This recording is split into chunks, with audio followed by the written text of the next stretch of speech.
Ano yung manicure na yung Papasok ko ng pin. Hindi nanginayang sa'yo. Papasok ko ng pin.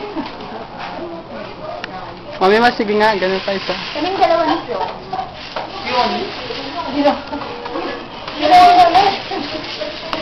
Susukin daw. Tama na kang call, no? Halika na. Gabi ko. Iko. Ano ba pwede? Ano ba yung pag-delete nito? Sige na, ano yan? Yan. Sorry. Hindi mo, gusto niya pa-delete.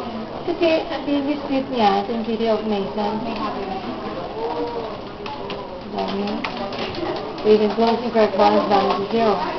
Baka under investigation pa. Pero, pag tinignan mo yung credit report proper, yung balance in-update na to zero as of March 2008 yung credit checker. Eh ngayon, ang importante kasi nag-a-apply ka ng credit. Yan na lang ang pending eh. Kasi yung in-update na, yung dalawang street niya, it's supposed to be deleted. Yun lang ang Wait lang ah. yun na lang ang pending.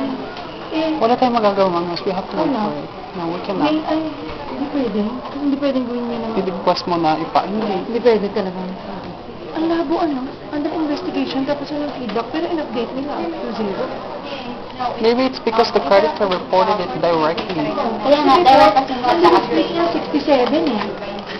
What matters is the actual file naman eh. Yun yung makikita. Yun na nga, yung actual file zero na eh. Yun yung investigation.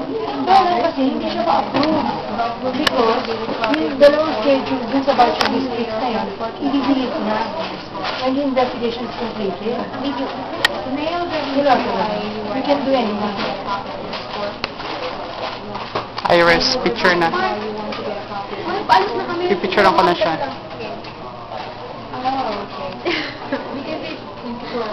Yan ako. Nakatingin.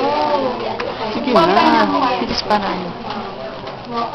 1, 2. Dalawang kuha ah. 3.